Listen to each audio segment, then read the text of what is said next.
काहीतरी हे घातपात करतील, कारण ही माणसं चांगली नाहीत. अरे खंडणी कुठं मागितली म्हणताय माहिती का?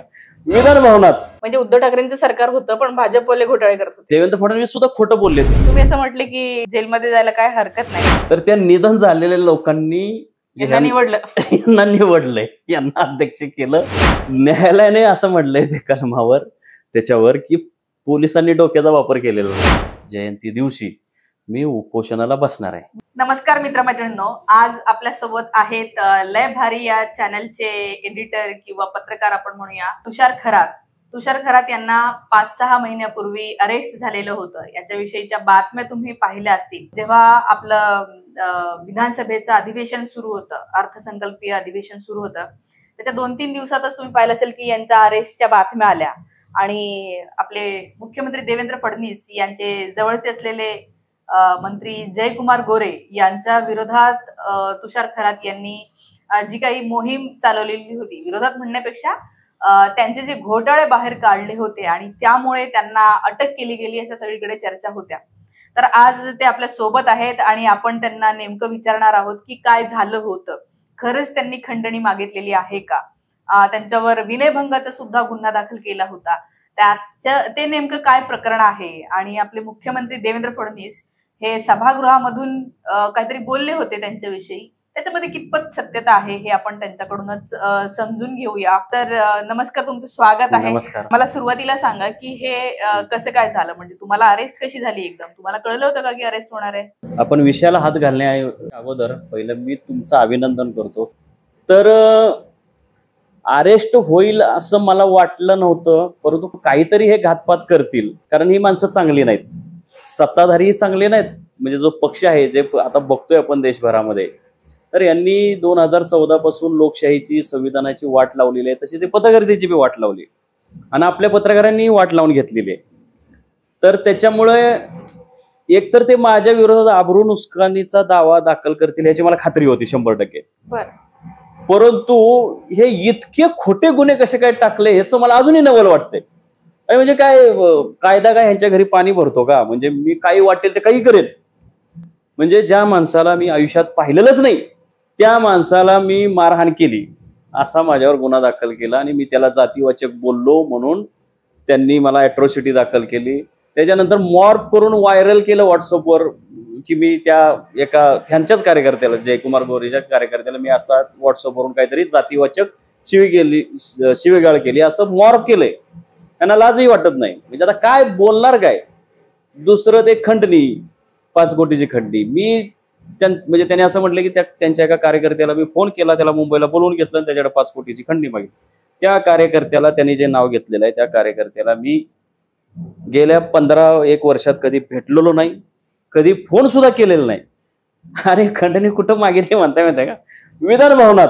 आता पवित्र सभागृह आहे, त्याची म्हणजे प्रतिष्ठा ठेवली पाहिजे ना. त्या परिसरामध्ये मी त्यांना खंडणी मागितली म्हणतायत. बरं तिथं मागितली ना, मग गुन्हा इकडे 350 किलोमीटर अंतरावर ह्यांच्या मतदारसंघात कसं काय दाखल होतो? FIR तिकडे दाखल केलं. सगळं खोटं आहे, 1001% खोटं आहे, बनावायचं खरं नाहीये. बिलकुल खरं नाही, काहीच खरं नाही. पण मग ते जयकुमार गोरे यांचं जे काही मॅटर होतं की एका महिलेला जयकुमार गोरे आपले विचित्र अवस्थेतले फोटो पाठवत होते असं एका महिलेने तुमच्याकडे येऊन सांगितलं आणि मग त्या मॅटर मध्ये कितपत सत्यता आहे? ते खरंच तसं होतं का त्याच्यामुळे तुम्हाला अरेस्ट केलं गेलं? त्या महिला माझ्याकडे आली नव्हती बरं का. मी कधीही तिची माझी भेट झाली नव्हती. माझे डायरेक्ट पोलीस कस्टडीमध्ये अरेस्ट झाल्यानंतरच भेट झाली. ती फोनवर काय ते केलं मला त्यांनी व्हॉट्सअपवरून पाठवलं होतं पत्र. त्या राजभवनाच्या बाहेर उपोषणाला बसणार होत्या आणि त्यांना एक 5-6 वर्षापूर्वी यांनी काही फोटो पाठवले होते. आता ते न्यायप्रविष्ट प्रकरण आहे, त्याच्याविषयी मी जास्त बोलणं योग्य ठरणार नाही. परंतु हे बघा, मी शोध पत्रकार आहे. माझ्याकडे ठोस पुरावा आल्याशिवाय मी कधीच बातमी करत नाही. आणि माझ्याकडे मुंबई उच्च न्यायालयाचं कागदपत्र होतं. मुंबई उच्च न्यायालयाने ह्यांना जामीन नाकारलेला होता आणि त्या प्रकरणामध्ये जामीन नाकारला होता. आणि जामीन नाकारण्यामागचं कारण जे होतं ना, तर त्याच्यामध्ये ते फोटोचं वर्णन केलं होतं अतिशय भयानक. जे आता तुम्ही तर महिला आहेत, मी तुम्हाला ते उच्च न्यायालयाचं मी डॉक्युमेंट्स मी तुम्हाला देतो. ही मुलाखत झाली की तुम्ही ते वाचकांना दाखवा. मी स्वतः ते उच्चार करत नाही. तुम्ही वाचकांना दाखवा की मुंबई उच्च न्यायालयाने काय म्हटलंय. तर इतकाच जर मोठा ठोस पुरावा असेल, ती महिला उपोषणाला बसते, ती मुलाखत देते मला 1 तासाची, तिने टेलिफोनवरून मुलाखत दिलेली आहे. मी मुलाखत घेऊन ती रेकॉर्डिंग करून टाकलेली आहे. जर मग आपल्याला कोणीतरी अप्रोच होतंय, मग ते आपलं काम आहे ना पत्रकारितेतलं, की बाबा व्यापक जनहिताच्या दृष्टिकोनातून त्या विषयाला वाचा फोडणं हे माझं काम आहे पत्रकार. त्या महिलेचं काय म्हणणं होतं की ते फोटो पाठवून तिला त्रास दिला असं तिचं म्हणणं होतं? तिचं म्हणणं की मला आता नव्याने परत त्रास होतोय, की माझ्या नावाने खोटी पत्र कुणी म्हणजे एक राजभवनला या महिलेने एक पत्र दिलं, त्याच्या अगोदर एक कुणीतरी खोटं पत्र दिलं होतं आणि ते नंतर आता माझ्या लक्षात आलं की तो देणारा जो होता ना पत्र, तो यांच्याच कुटुंबातला कार्यकर्ता प्रदीप जाधव नावाचा कार्यकर्ता. हे मी पहिल्यांदाच नाव घेतोय तुमच्या चॅनल समोर. तर त्याला मोकाट सोडले. पोलीस ही असे आहेत ना की ज्याने खोटं पत्र लिहिलंय तर त्याला तुम्ही पकडा ना, तर त्याला अरेस्ट नाही केले, त्याला आतमध्ये नाही टाकलं. मला वाटतं फक्त वरवरची बहुधा चौकशी केली. परंतु जो संशय आहे तो त्या प्रदीप जाधवने ते खोटं पत्र लिहिलेला संशय आहे आणि त्याच्यावर खरी कारवाई व्हायला पाहिजे. तर तुमचं म्हणणं आहे की तुम्ही तो त्या महिलेचा इंटरव्ह्यू घेतला आणि त्यांना जे काही त्रास होतोय जयकुमार गोरे यांच्याकडून होत होता ते तुम्ही माध्यमांच्या समोर आणलं म्हणून तुमच्यावर ही कारवाई झाली असं तुम्हाला वाटतंय का? हो तसंच आहे. पण मग हे जे काय झालं की त्यामुळे ते संजय राऊत असतील, अन्य सगळे वृत्तपत्र आहेत, अन्य सगळे चॅनल्स आहेत, ते सगळ्यांनी तो विषय लावून धरला आणि मग त्याच्यामुळे ते मोठं हे झालं, म्हणजे मोठा स्फोट झाला.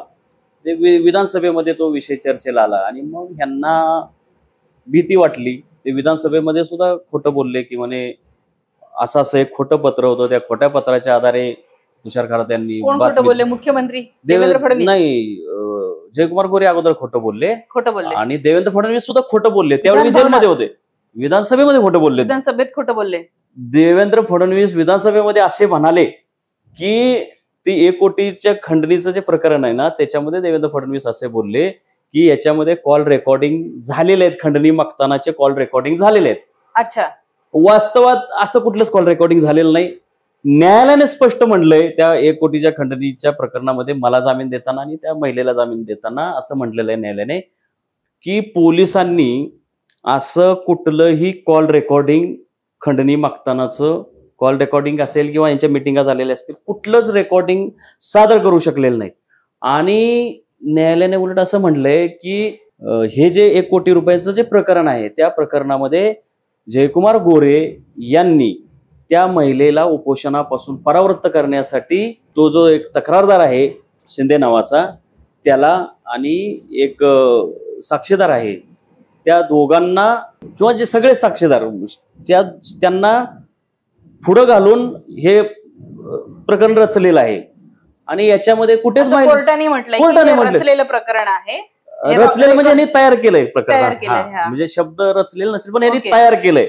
आणि सेटलमेंट शब्द, जयकुमार गोरे यांना सेटलमेंट शब्द वापरलाय न्यायालयाने, म्हणजे यांना सेटलमेंट करायचंय. म्हणजे किती मोठी नामुष्की न्यायालय म्हणते एका कॅबिनेट मंत्र्याला यांना सेटलमेंट करायचे. अरे बाप, असं न्यायालयाने म्हटलंय. पण मग न्यायालयाने त्यांना काही शिक्षा नाही ठोठावली का? नाही, त्यांनी ऑब्झर्वेशन, हे केस कशाचे की जामिनासाठी होतं ना, आमचा अर्ज जामिनासाठी होता. तर जामिनाच्या वेळी न्यायालयाला काय दिसलं समोर, जे काही पुरावे आले त्या आधारे त्यांनी ऑब्झर्वेशन नोंदवलेलं आहे. आणि तुम्हाला अजून सांगतो गंमत, यांनी ना आमच्यावर कुठलं कलम लावलं होतं माहितीये का? कलम 111. ते कशाच आहे की संघटित गुन्हेगारी. म्हणजे मोक्काला जे होतं ना, ते आता BNS मध्ये जे मोक्का कलम आहे मोक्काचं, तेच सेम 111 कलम BNS मध्ये घेतले. आणि ते कसं काय लावलं? ते हाच तर चमत्कार आहे, बीजेपी काही करू शकते. तर त्यांनी काय त्या कलमामध्ये काय म्हटलंय, म्हणजे कशासाठी कलम ते सांगतो की संघटित गुन्हेगारी करणे, म्हणजे दरोडे घालणे, मारामारी करणे, मर्डर करणे, त्याच्यानंतर महिलांचा व्यापार करणे वेश्या व्यवसायासाठी, त्याच्यानंतर अंमली पदार्थांचा व्यापार करणे, त्याच्यानंतर अपहरण करणे लोकांचे. पण हे लावून कलम आम्हाला लावून पण बाहेर कसे आले तुम्ही? न्यायालयाने असं म्हटलंय ते कलमावर, त्याच्यावर की पोलिसांनी डोक्याचा वापर केलेला नाही, असं. म्हणजे पोलिसांची फार आबरू काढलेली आहे. बरं. तर हे असं म्हणजे अतिशय वाईट पद्धतीचं प्रकार आहे. तुमच्यावर अजून एक विनयभंगाचा काहीतरी गुन्हा नोंदवलाय असं म्हटलंय, काय आहे ते खरंय का? नाही, हे माझ्यावर 4था गुन्हा आहे ना, तो म्हणजे 7 गुन्ह्यातनं मी बाहेर आलो बरं का. म्हणजे पहिला झाला ॲट्रॉसिटी, दुसरा खंडणी 5 कोटीचा, त्यातलंही सांगितलं मी, तिसरा 1 कोटीची खंडणी, आणि चौथा ॲट्रॉसिटी आणि विनयभंग. म्हणजे ज्या महिलेला मी बघितलेलंच नाही, कोण आहे महिला मला माहित सुद्धा नाही, तर त्या महिलेचा मी पाठलाग केला. 6 महिन्यापूर्वीची इलेक्शन काळातली त्यांनी घटना त्यांनी सांगितलेली आहे. त्यांचं म्हणणं आहे की कुणीतरी एक जण माझा पाठलाग करत होता, त्याने मला थांबवलं, मला बोललं की तुम्ही जयकुमार गोरेंचं काम करू नका. आणि वास्तवात मी तुम्हाला सांगतो, मी माझ्या आईवडिलांनाही सांगत नाही तुम्ही कोणाला मतदान करायचं किंवा कोणाला, तुमचा हे आहे, तुमचा तो प्रश्न आहे. तर इथे ती महिला म्हणते की हे मला सांगतायत. ती महिला कुठे आता?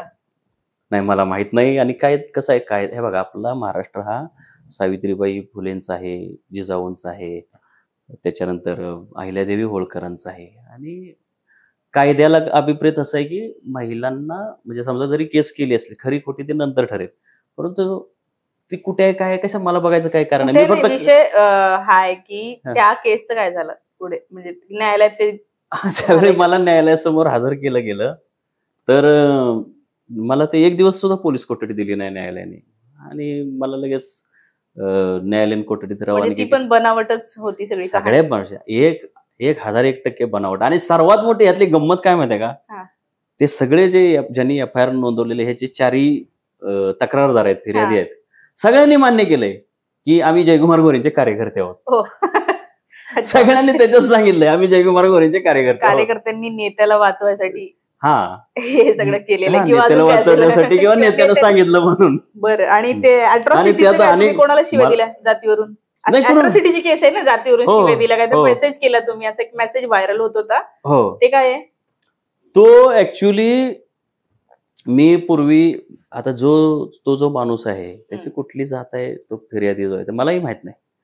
मी कशाला कोणाची जात बघायला जाऊ, मला फक्त एवढं माहित होतं, तेही व्हॉट्सअपवर, मी कधी त्याला समोर बघितलेलं नाही, की बाबा हा त्या जयकुमार गोरेंच्या सोशल मीडियाचा प्रमुख आहे. आता आपण त्याची काही जात विचारायला जातोय, तर तो माझ्यावर नेहमी टिप्पणी करायचा. तर ते एकदा मी एक फोटो टाकला होता, त्याच्यात काय कोणाचं नाव नव्हतं, काय नव्हतं, आणि त्याच्यामध्ये ते मंत्र्याचं कुणीतरी चपला हातात घेऊन फिरत होत. तर मी त्याच्यावर व्हॉट्सअपवर असं टाकलं की बाबा, तो फोटो टाकला आणि खाली कॉमेंट्स केली की बाबा हा चप्पल उचल्या कोण आहे, एवढंच. काय ह्याच्या पलीकडे मी काही टाकलं नाही, काय नाही. आणि ह्याने खाली मॉर्फ केलं की बाबा हे अमुक तमुक व्यक्ती आहे, आणि त्याची जात वगैरे उल्लेख केली. त्या पण आता उल्लेख करायला नको, त्या जातीचाही नको आणि त्या व्यक्तीचाही उल्लेख करायला नको, कायदेशीर गोष्टी असल्यामुळे तसाही उल्लेख करायला. त्याचं काय झालं की हे जे काय अॅट्रॉसिटीचे केसवर कोर्ट काय म्हणतंय? नाही, कोर्टाने सरळ असं म्हणलं की बाबा याच्यात सकृत दर्शनी काही तथ्य आढळतच नाही, त्याच्यात तथ्यच नाही काही. तर त्याच्यामुळे, आणि हे जे काही मेसेज फिरवत होते, व्हायरल केला होता, तो सगळं मॉर्फ होता, माझी बदनामी केली, मी जेलमध्ये, मला माहित नाही, मला जेलमधनं बाहेर आल्यानंतर कळलं. बरं, मला सर्वात महत्वाचं मुक्ताजी असं आहे की आता माझ्यावर समजा अॅट्रॉसिटी, मला अॅट्रॉसिटीसाठी अटक केली, पोलिसांनी मला विचारायला पाहिजे ना अॅट्रॉसिटीचं काहीतरी, बाबा तू का त्या माणसाला असं जातीवाचक बोलला, का असा मेसेज व्हायरल केला, किंवा तू का त्याला मारहाण केली, असं विचारायला पाहिजे काहीतरी. मला ते काहीच विचारायचे नाहीत. ना खंडणीमध्ये विचारलं, ना अॅट्रॉसिटीमध्ये विचारलं, कशात मला काही विचारायचेच नाहीत. पोलिसांनी काहीच विचारलं नाही, काहीच विचारायचं नाही. त्यांना माहित होते पॉलिटिकल प्रिझनर आहे थोडक्यात. त्यांनाही माहित आहे खोटं होतं, आणि त्या विचारांवर प्रचंड दबाव होता. आणि त्या दबाव ते मला एवढंच विचारायचं, एवढंच मला म्हणायचं, तुम्ही हे ज्या बातम्या केलेल्या आहेत, ह्या बातम्या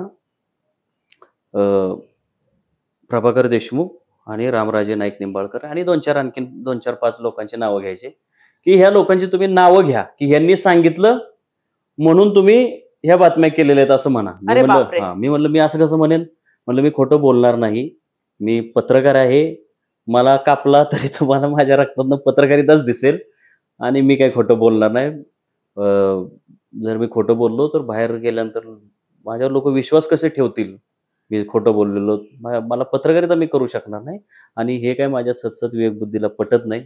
मग ते मला बोलले की हे बघा, तुम्ही जर हे नाही असं बोलला तर तुमच्यावर आणखी 2-4, अक्षय सोनावणे नावाचा पोलीस अधिकारी, तो मला असं बोलला की तुमच्यावर अजून 2-4-5 गुन्हे दाखल करू, त्यानंतर तुमचा दिगंबर आगवणे नावाचं एक फलटण मधलं हे आहे, कैदी आहे, व्यक्ती आहे. त्यांना असंच भाजपने गुंतवलेलं आहे, ईडी आणि मोका वगैरे बरंच काय काय लावलेलं आहे. तर मला बोलले तुमचा दिगंबर सोनवणे बनवू, आगवणे बनवू, तुमचा दिगंबर आगवणे बनवू. तर मला त्याने फार टॉर्चर केलं. परत म्हणजे दुसऱ्या दिवशी परत मला त्यांनी सकाळी विचारलं. तर मी म्हणलं हे बघा, म्हणलं मला ते असे बोलले होते की तुम्हाला जर मोका लावला तर तुम्ही 1 वर्ष तर तुम्ही जामिनाला अर्जही करू शकत नाही. तर मला ते रात्रभर झोप नाही लागली. मी झोप ह्याच्यामुळे लागली नाही की बाबा आपल्याला आता कमीत कमी 1-2 वर्ष जेलमध्ये राहायचंय. कारण खोटं तर मी बोलणार नाही. मग आता हे तर एवढे खोटे गुन्हे दाखल करतायत, 1, 2, 3 त्यावेळी दुसराच दाखल झाला होता आणि सातारामधला तिसरा, म्हणजे मला अंदाज आला होता 3 गुन्हे आपल्यावर झालेले आहेत. तर मी म्हटलं त्यावेळी विचार केला की म्हणलं आता ह्यांची पूर्ण तयारी आहे की बाबा यांनी आपल्यावर मोका लावून हे आपल्याला आतमध्ये घालणारच आहेत आणि 3-4 वर्ष काय बाहेर येऊ देत नाहीत.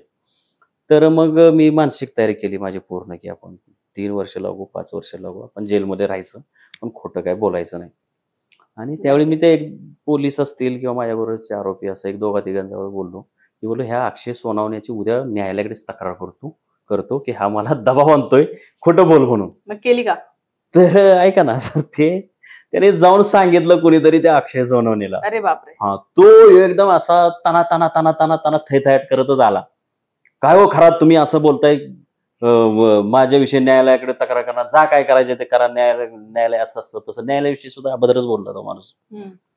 तर म्हटलं ठीक आहे म्हटलं. तर मला खरं तर त्यावेळी हसू आलं होतं त्याचा तो थैथयाट बघून. म्हणजे लोक घाबरतात पण मला हसायला येत होतं. मी त्या कोठडीमध्ये मी फार हसत होतो बरं का, प्रचंड हसायचो, इतका हसायचो विचारू नका, पोट धरून हसायचो. तर त्याच्यामुळे त्या पोलिसांना आणखी राग यायचा. अरे बाहेर प्रचंड तंग वातावरण होतं त्या काळामध्ये. तिथले सगळे जे नेते ते घाबरले होते, सगळे भले भले फरार झाले होते आणि मी इकडे बिंदास आतमध्ये गेल्याबरोबरच उपोषण केलं होतं. मला इथून नेल्यानंतर तुम्हाला सांगतो काय असेल ईश्वरी शक्ती. मी काय देव, मी नास्तिक आहे, मी देव वगैरे मानत नाही, पण तुम्हाला सांगतो मी इथनं मला त्यांनी ताब्यात घेतलं मुंबईवरून. मी तिथं गेलो, गाडीतून उतरल्या माझ्या डोक्यात मी पाणी मागून घेतलं, पाणी पिलो आणि मी त्या पोलीस स्टेशनची पायरी चढलो आणि माझ्या असं एकदम डोक्यातच प्रकाश पडला, आपण उपोषण करायचं. अच्छा.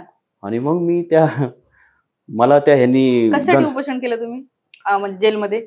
मी ह्याच्यासाठी उपोषण केलं की एका आंबेडकरवादी व्यक्तीवर, एका लोकशाहीवादी व्यक्तीवर, संविधानाला मानणाऱ्या व्यक्तीवर मनुवाद्यांनी हा दाखल केलेला खोटा गुन्हा आहे आणि त्याचा निषेध म्हणून मी त्या उपोषणाला सुरुवात केली. पाणी पण नव्हतं पिलं तुम्ही? पाणी पिलं नाही. मी सलग 6 दिवस उपोषण केलं होतं, त्यातलं 4 दिवस मी पाणीही पिलो नव्हतो.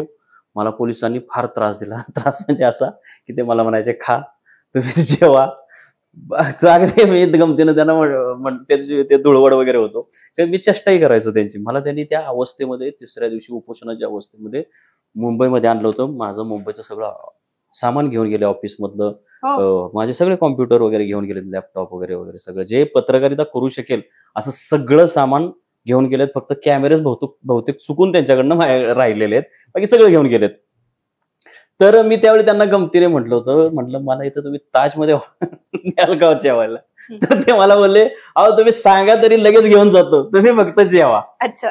तर मी म्हणलं नाही, मी महात्मा गांधीजींचं नाव घेतलंय, मी आंबेडकरांचं नाव घेतलेलं आहे, मी शिवाजी महाराजांचे नाव घेतलंय, मी आपले एक रवी आंबले ज्येष्ठ पत्रकार आहेत, फार सिनियर पत्रकार आहेत बरं का, त्यांचं माझ्या बॅगेत पुस्तक होतं. त्यांनी बहिर्जी नायकांवरचं पुस्तक लिहिलेलं होतं. तर फार सुंदर पुस्तक आहे, तुम्ही वाचा ते. तर त्याच्यामध्ये मी पोलीस कोठडीत असताना मला पहिले 2च दिवस वाचायला मिळालं, नंतर यांनी काढून घेतलं, मला परत दिलंच नाही पुस्तकच वाचायला देणार. काय त्यांना वाटलं काय माहिती. तर त्याच्यामध्ये की शिवाजी महाराजांनाही जेलमध्ये घातलं होतं आग्र्यामध्ये, तिथून ते सुटून आले होते. संभाजी महाराजांना तर जेलमध्ये म्हणजे मृत्यू झाला, त्यांना मारलं. तर हे सगळे लोक मला आठवायला लागले. लोकमान्य टिळक असतील, त्याच्यानंतर आचार्य अत्रे असतील.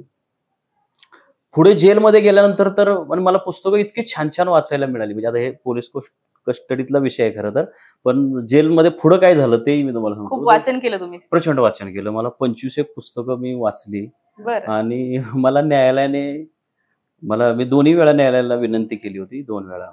तर मला पुस्तकं वाचायला मिळावीत जेलमध्ये. तर मला न्यायालयाने परवानगी दिली होती, लेखी परवानगी दिली होती जेलच्या नावाने. त्यामुळे मला पुस्तकं मिळाली होती. साताऱ्याच्या जेलमध्ये भरपूर पुस्तकं मिळाली. कळंब्याला मिळायला फार पापड बेलावे लागले, पण तिथेही मिळाले. तुम्ही असं म्हटले की जेलमध्ये जायला काय हरकत नाही, पत्रकारांनी सत्य बोलत राहावं, कारण जेलमध्ये काही इतका म्हणजे ठीक आहे, जाऊन यायला पाहिजे, एक अनुभव घ्यायला पाहिजे. तर तुम्हाला असं का वाटतं? नाही, काय माहितीये का, की ह्या सरकारने, भाजपने, केंद्र सरकार असेल किंवा राज्य सरकार असेल, यांनी पोलिसांचा किंवा हे जे बाकीचे जे चौकशी यंत्रणा आहेत, ईडी, सीबीआय वगैरे, यांचा इतका धाक निर्माण केलेला आहे. आणि ते दुर्दैवाने ते राजकीय लोक ज्यांनी जेलमध्ये जायला पाहिजे तेच घाबरतात. का घाबरतायत मला काही कळतच नाही. आणि त्यांचं बघून हे आपले पत्रकार बी घाबरतायत. माझं म्हणणं काय घाबरण्याचं कारण नाही. जेलमध्ये आपल्याला घालतील म्हणून आपण पत्रकारिता करायची थांबवली नाही पाहिजे. बिनधास्त बोललं पाहिजे, माझं जर म्हणणं आहे. तुम्ही जेलमध्ये गेलाच पाहिजे. स्वातंत्र्य चळवळीमध्ये किती लोक जेलमध्ये गेले, त्यांना तर लय छळायचे. तेवढा छळ तरी नाही इथे. मोठ्या गोष्टी जेलमध्ये जाऊनच झालेल्या आहेत. हो. स्वातंत्र्य मिळाले किंवा वेगवेगळे आंदोलन झाले आणि सगळेच लोक जवळपास ज्यांची आपण नावं घेतो जेलमध्ये जाऊन आलेलेच आहेत. म्हणजे ते माझी जबाबदारी वाढली. माझी जबाबदारी की बाबा आता मी जेलमध्ये गेलोय म्हटलं तर माझं म्हणजे एखाद्याने समजा कोर्स केला IIT मध्ये, तर त्याची जबाबदारी आहे ना चांगलं क्वालिटीचं IIT सारखं शिक्षण घेतलेलं आहे, तर त्याने तशा पद्धतीचं आउटपुट दिला पाहिजे देशासाठी. तसं मला जेलमध्ये घातलंय तर माझी जबाबदारी वाढली की ह्या संविधानाच्या लढाईमधला, लोकशाहीच्या लढाईमधला मी एक महत्वाचा सैनिक झालोय. म्हणजे त्याच्यामुळे देशहिताच्या गोष्टी मी मांडल्या पाहिजे, समाज हिताच्या गोष्टी मांडल्या पाहिजे, ही माझी जबाबदारी आता वाढली जबाबदारी. बरोबर. तर त्यामुळे म्हणजे तुम्हाला जेलमध्ये घातलं किंवा हे जे काही तुमच्या मागे सगळं लागलेलं आहे, तरी पण तुमचं म्हणणं हे म्हणजे हे सगळं लागल्यामुळे तुम्ही खरं बोलणं सोडणार आहे का? तुम्हाला काय वाटतं? आता भीती वाटते का काय बोलताना? काय परिस्थिती नेमकी काय सुरू ठेवणार आहे का तुम्ही तुमची? माझ्या आतापर्यंत बोलतोय त्याच्यावर तुमच्या लक्षात आलं असेल, उलट मी आणखी निर्भीड झालोय. कारण पूर्वी हे बघा, मी मान्य करतो की पूर्वी ना मलाही थोडी थोडी भीती वाटायची, अरे जेलमध्ये तर घालणार नाहीत ना. आता तर जेलमध्ये घालून झालेलं आहे. आता परत काय करतील, जेलमध्येच घालतील. तेच करायचे. म्हणजे जर आता मी 12 खडी शिकून आलो जेलमधनं, परत घातलं तर PhD करून येईल. आता त्याच्यावर मी पुस्तकी लिहिणार आहे, जेलमध्ये काय काय गैरप्रकार चालतात. आणि तुम्हाला सांगतो, जेलमध्ये पत्रकार गेला ना तर त्या पत्रकाराला जेलमधले लोक, अधिकारी, कर्मचारी घाबरतात. बाबा हे पत्रकार आहे, याला बाहेर गेलं तर मला तर अधिकाऱ्यांनी सांगितलं सगळ्या गोष्टी सांगणार, बाहेर गेलं की बोलणार, हे बाहेर बातम्या करत बसणार. तर ते भीती त्यांना आहे, आपल्याला काय भीती नाही. आपण चुकीचं वागलो नाही. जे चुकीचं करतात ना त्यांना भीती असते.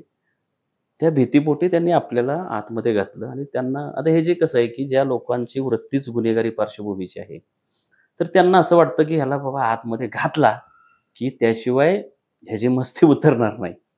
परंतु जो माणूस लोकशाहीला मानणार आहे, जो संविधानाला मानणार आहे ना, तो जेलमध्ये घातल्यानंतर तो गप्प बसत नाही. त्याला उलट कौतुक वाटतं की मला जेलमध्ये घातल्यामुळे मी माझं म्हणजे त्या संविधानाच्या दृष्टीने, लोकशाहीच्या दृष्टीने मी एक महत्वाचा घटक झालो. नाही पण आता बरोबर आहे, तुम्ही आता बाहेर येऊन मला वाटतं बरेच दिवस झाले, पण तुम्ही बाहेर आल्याच्या नंतर एक व्हिडिओ केला होता तुमच्या चॅनलवर, लय भारीवर टाकला होता, मी तो पाहिला होता. म्हणजे आता आपण ठीक आहे, आपण कारण एक थोडासा काळ गेला, तुम्ही बाहेरच्या वातावरणामध्ये युज टू झाले, त्याच्यामुळे आता थोडं आपण लाईट चर्चा इथे करतोय. पण तेव्हा तुमचा तो व्हिडिओ पाहून असं वाटत होतं की म्हणजे ह्या सगळ्या याचा काहीतरी परिणाम झालेला आहे. म्हणजे होतोच ऑब्व्हियसली, आणि आपल्याला असं वाटतं नाही की आपण एवढंच खऱ्याचं काम करतोय आणि तरी पण आपल्यासोबत असं कसं काय होतं. तर ही काय प्रोसेस होती? म्हणजे ते बाहेरून आल्यानंतर तुम्हाला काय वाटत होतं, किंवा तेव्हाचं जो मी पाहिलं तर ते किती सिरियसनेस दिसत होतं, ते काय होतं? नाही, ज्यावेळी मी आतमध्ये होतो ना, तर मला असं वाटलं होतं की ह्यांनी मला ते खंडणी आणि हे, म्हणजे कारण सगळा मीडिया त्यांच्यासोबतच होता. सगळे ते जे खोटे आतमध्ये मी पेपर यायचे, वेगवेगळी वृत्तपत्र, नामांकित वृत्तपत्र, लोकमत, पुढारी वगैरे, आणि ते पोलिसांनी दिलेल्या सगळ्या खोट्या बातम्या तिथे यायच्या. पण बाहेर काय चाललंय ते आम्हाला कळायचं नाही, ते फक्त पेपरमधनं आणि चॅनलवरच्या बातम्यांवरनं कळायचं. तर मला असं वाटलं होतं की ज्यावेळी मी बाहेर जाईल त्यावेळी मला हे सांगावं लागेल की माझ्यावर खोटे गुन्हे दाखल आहेत आणि माझी फार बाहेर बदनामी झालेली असेल, मला तोंड दाखवायला जागा राहणार नाही वगैरे, असं मला वाटलं होतं. अहो पण तसं नव्हतं झालं. ते हे सगळीकडे सगळ्या लोकांना माहित होतं की हे सगळं खोटं आहे, ह्या बिचाऱ्यावर अन्याय झालाय. आणि विशेषतः मी बाहेर आल्यानंतर जे तिथे ABP माझं असेल, जे काही सगळे चॅनल असतील, माझ्या जे काही सर्च केलं, व्हिडिओ बघितले. तुम्ही एक व्हिडिओ केलेला होता त्या महिलेवरचा, बरोबर का? हो, अगोदर हा बघा तो. तर मी मी खालच्या पोस्ट पण केली ती तुमच्या याच्या संबंधी. मला व्हिडिओ नाही करता आला, पण त्याच्यावर मी व्हिडिओ केला होता त्या प्रकरणावर, महिलेच्या प्रकरणावर केला हा. होता तुम्ही. अनेकांनी केले होते. कोणी माझ्या बाजूने केले होते, कोणी तटस्थ केले होते, कोणी माझ्या निगेटिव्ह केले होते. हा, परंतु खालच्या ज्या लोकांच्या ज्या कमेंट्स होत्या ना, ते फार वाचण्यासारख्या होत्या. हा. आणि फार त्यांची आदरणीय मंत्री महोदयांना ते टोपण नावच मिळालंय. आता ते काय मिळालंय ते मी नाव घ्यायची गरज नाही. तर सगळं ते सरकारवर याच्यावर टीका करणारे होते. त्यामुळे मला फार बरं वाटलं. दुसरं की मी मला जे जामीन मंजूर झालेले आहेत मला त्या महिलेला, ते सगळं मागून घेतलं. आणि तुम्हाला सांगतो की मला आतमध्ये असताना मला असं वाटायचं की हे सरकारने मिळून, म्हणजे देवेंद्र फडणवीसांचा आशीर्वाद आहे, जयकुमार गोरेंना, देवेंद्र फडणवीसांनीच पोलिसांना हे सांगितलेलं आहे आणि हे सगळं काही मॅनेज आहे माझी वाट लावण्यासाठीच. आणि जे आपण आता देशभरामध्ये जी एक चर्चा ऐकतो की न्यायालय सुद्धा चुकीचा म्हणण्यापेक्षा सत्ताधाऱ्यांना सोयीचे निर्णय देतात वगैरे, असं आपण ऐकतो. मला वाटलं माझ्याही बाबतीत असं झालं असणार आहे, परंतु तसं नाही. मला फार न्यायालयांविषयी फार आदर वाढला. मी राष्ट्रीय पातळीवर सुद्धा न्यायालयांवर कधी टीका करताना 10 वेळा विचार करेन, इतका माझा न्यायालयांवर विश्वास आहे. माझ्या ह्या प्रकरणातून मला तो जाणवला. कारण या कॅबिनेट मंत्र्यांची फार आबरू काढलेली आहे न्यायालयाने. म्हणजे त्यांना सेटलमेंट सारखे शब्द वापरणे. तर त्याच्यामुळे मला फार बरं वाटलं की अरे, म्हणजे ठीक आहे, आपल्यावर म्हणजे आपलं नुकसान झालं, म्हणजे मी व्यावसायिकदृष्ट्या नुकसान झालं, माझ्या कुटुंबियांना फार त्रास झाला. आणि त्यामुळं हा तो संघर्ष माझा चालू आहेच, परंतु हे मला समाधान आहे. दुसरं असं की एक खंत याची वाटते की जे पुरोगामी चळवळीतली जे लोक आहेत ना, ते वरवरचा सपोर्ट करतात, परंतु खमकेपणाने तेवढं सपोर्ट एकमेकांना करत नाही. विशेषतः न्यायालयीन लढाई जी आहे ना, ती लॉंग टर्मची लढाई असते. तिथं काहीतरी संघटितपणे ह्या चळवळीतल्या लोकांनी केलं पाहिजे. जसं RSS मध्ये काय आहे की छोट्यातल्या छोटा जरी माणूस असला ना, त्याच्या ते मागं उभे राहतात. इव्हन आपल्या विचारधारेचा आहे की नाही हा बी विचार करत नाही. ते त्याच्या मागे उभं राहतात, त्याला सगळं बळ देतात, त्याला खमकेपणाने ताकद देतात. ते इकडं काय ते घडत नाही एवढं. म्हणजे तुम्हाला सांगतो, ह्या ज्या लोकांचे मला वाटलं होतं की बाबा काँग्रेससारखा पक्ष काहीतरी ह्याच्यात हे करेल, तर त्यांनी मला अरेस्ट झाल्यानंतर काहीच केलेलं नाही. म्हणजे फोन सुद्धा मला कुणाचा साधा फोन आला नाही. आणि आपण खरं तर विरोधी पक्ष नेत्याची भूमिका आहेत ना, त्या विरोधी पक्ष नेत्यांपेक्षा आम्हीच चांगली निभावतोय. बरोबर आहे का नाही? तुम्ही रोज तुमचं दिवसभर तुम्ही रोज 3-4 व्हिडिओ बनवताय, खमकेपणाने बनवताय. पण तेवढ्या ताकदीचे हे लोक, विरोधी पक्षातले लोक तेवढं करत नाहीत आणि तेच घाबरत आहेत. मगाशी मी जे पहिल्यांदा बोललो की ज्यांनी खरं तुरुंगात जायला पाहिजे ना, ते घाबरत आहेत. जाऊन यायला पाहिजे सगळ्या नेत्यांनी, म्हणजे ते घाबरणार नाही का? हा, जाऊन आलं पाहिजे. काय घाबरायचं? भाजपमध्ये कोणी जाणार नाही परत मग. कोणी जाणार नाही. तर ते असे जे खरे तुरुंगामध्ये जायला घाबरत नाहीत ना, अशा लोकांनाच काँग्रेसने मोठं केलं पाहिजे. ते एकच त्यांच्याकडे तसा खामक्या नेता येतो, म्हणजे राहुल गांधी. बाकीचे मला सगळे नेबळटच वाटतात. राज्यामध्ये तर तुम्हाला सांगतो ना, मी विलासराव देशमुख मुख्यमंत्री असतापासून बघितलेले आहेत. लय सद्दी साधू आहेत हो सगळे काँग्रेसमधले. आणि पण ते त्यातले बऱ्यापैकी गेले तिकडे भाजपमध्ये. आता जे राहिलेत ते थोडे बरे आहेत, परंतु त्यांनी लढायला पाहिजे. हे चळवळ जिवंत ठेवायला पाहिजे लोकशाहीची, संविधानाची. आणि जे अजून एक राहिलं विचारायचं, सुप्रिया सुळेंना तुम्ही व्हिडिओ पाठवत होतात असं चर्चेत होतं, ते काय, कुठले व्हिडिओ पाठवायचे तुम्ही? ते बरं का, ते हे देवेंद्र फडणवीस सभागृहामध्ये बोलले, पवित्र सभागृहामध्ये बोलले. आणि ते जे बोलले ना सभागृहातले, तर पोलिसांनी ना मी त्यावेळी दहिवडीच्या पोलीस कस्टडीमध्ये होतो आणि मला त्रास व्हावा मेंटली, म्हणून मला ते दाखवायला घेऊन आले. त्यांना वाटलं हे दाखवलं की तो घाबरेल. मग मला यायला लागलं हसायला. मी मगाशी बोललो, मी हसायचोच भरपूर.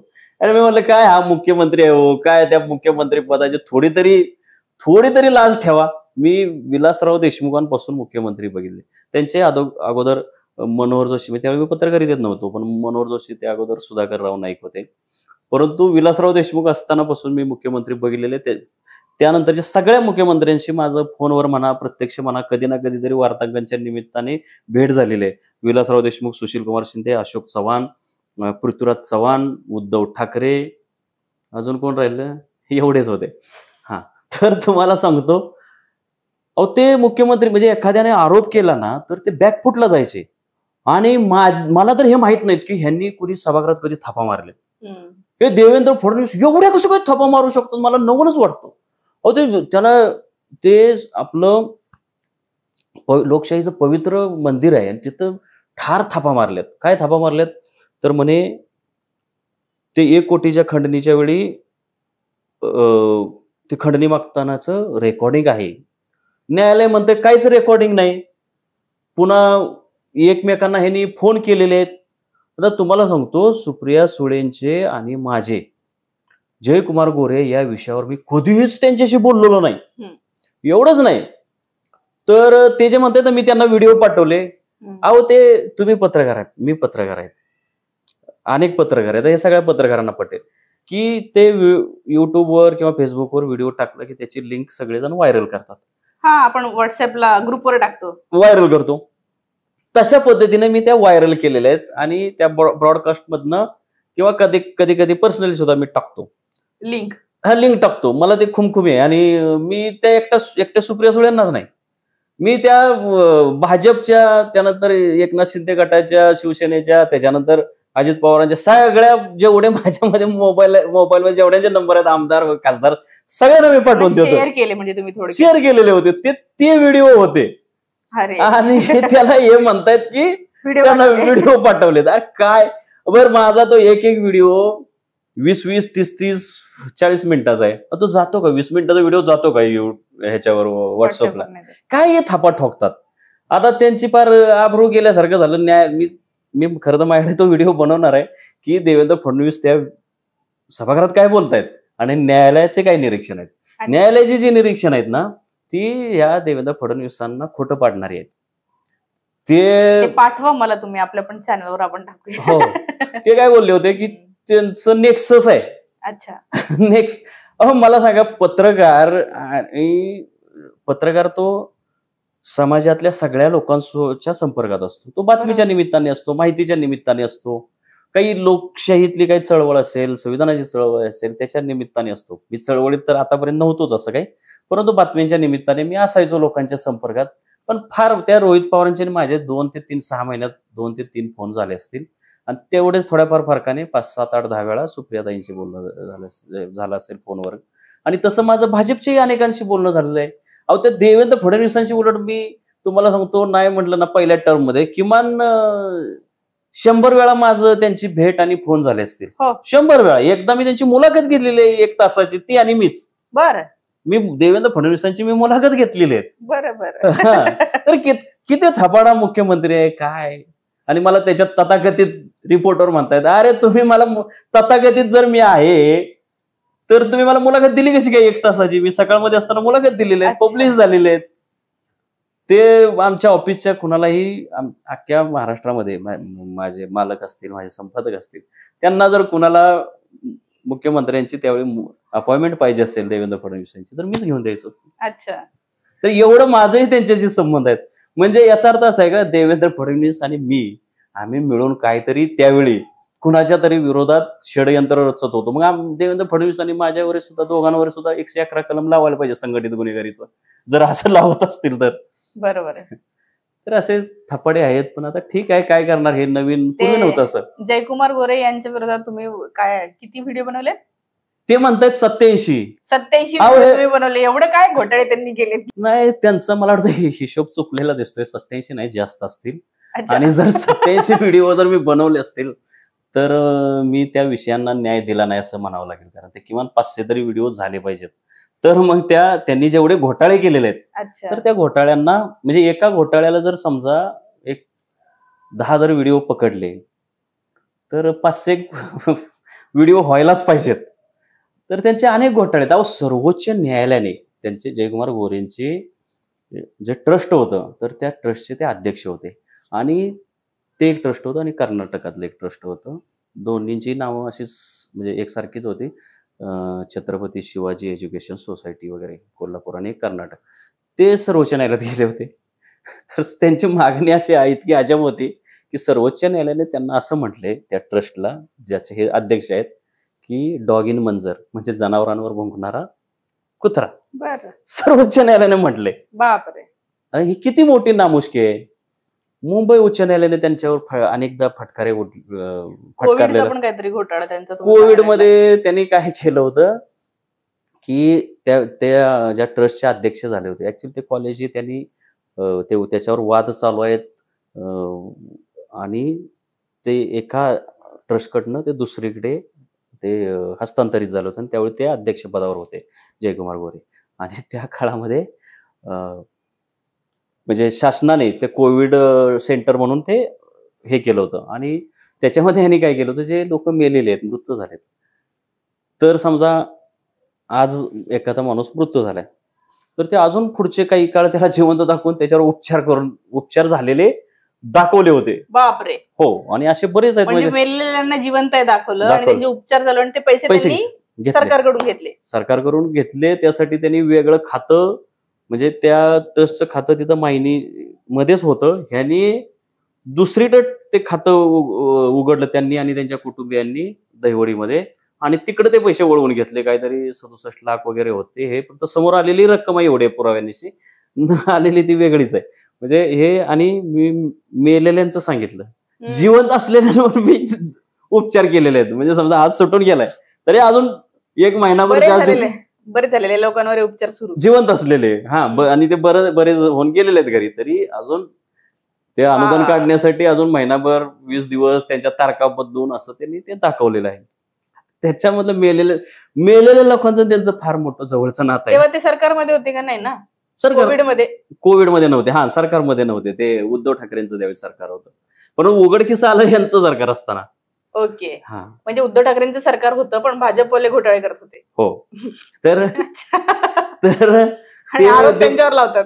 आणि त्या ज्याने तक्रार केली त्या ट्रस्ट मधलाच दीपक देशमुख म्हणून आहे, तर त्याने तक्रार केली, तर त्यालाच ईडीने अटक केली. 2-3 महिने ते बिचारा आतमध्ये होतं. मग त्याच्यात काही तथ्य नाही, त्याचा काही संबंध नाही म्हणून मग त्याला ईडीने सोडून दिलं. त्याच्या घरच्या 2 लोकांना 2.5 वर्ष ह्यांनी तुरुंगात डांबलं होतं ईडीने. ते दोघेही आता जामिनावर बाहेर आलेले आहेत. मेलेल्या लोकांचं सांगतो, त्यांचं जयकुमार गोरेंना मेलेली माणसं फार आवडतात. अजून एक प्रकरण सांगतो, ते आता ताजं उजेडात आलंय. धर्मादाय आयुक्तांनी एक निकाल दिला. तर हे ज्यावेळी ट्रस्टमध्ये आले होते जयकुमार गोरे 2015-16 काहीतरी, त्यानंतर कधीतरी एक बैठक झाली आणि त्या बैठकीमध्ये ते जे सदस्य होते त्यांनी ह्यांना अध्यक्ष म्हणून निवडलं. तर त्याच्यामध्ये काही जण मेलेले सदस्य होते, निधन झालं होतं. तर त्या निधन झालेल्या लोकांनी यांना निवडलंय, यांना अध्यक्ष केलं. त्यांनी ठराव मांडला, त्यांनी अनुमोदन दिलं, सह्या केलेल्या आहेत त्यांनी. ते एवढंच नाही तर यांना घरी म्हणजे त्या मीटिंगच्या नोटीस सुद्धा ह्या मृत लोकांना घरी आलेल्या आहेत. त्यांनी त्या स्वीकार बाबा नोटीस मिळाले म्हणून ते सह्या केलेल्या आहेत. बापरे. तर त्या धर्मादाय आयुक्तांनी निकाल दिला आणि ती बैठकच रद्द करून म्हणजे बेकायदा ठरवली. त्याच्यामुळे ते आता अध्यक्षपदी नाहीत. बरं. म्हणजे बघा किती मोठी नामुष्की आहे की कॅबिनेट मंत्र्याच्या विरोधात न्यायालय कमेंट्स करतात, न्यायालय विरोधात निकाल देतात. हे फार भयानक आहे. तर हे असं सगळं आहे. तुमच्या आता लक्षात आलं असेल की अजून एक बोलायचं राहिलं तर हे जयकुमार गोरे आणि त्यांचं सांगून ऐकणारे जे पोलीस अधिकारी आहेत, घनश्याम सोनवणे असतील, अक्षय सोनवणे असतील, आणखी बाकीचे आहेत, तर यांना बडतर्फ केलं पाहिजे. ह्या मागणीसाठी मी येत्या 2 ऑक्टोबरला महात्मा गांधीजींच्या जयंती दिवशी मी उपोषणाला बसणार आहे. बरं. आणि उपोषण किती डेंजर करतो हे सर्वात मोठे साक्षीदार पोलीसच आहेत, कारण मी पोलीस 4 दिवस पाणी नव्हतं पिलं तुम्ही. हो. 10 दिवस मी उपोषण केलं होतं. पहिल्या टप्प्यात 6 दिवस, दुसऱ्या टप्प्यात 4 दिवस.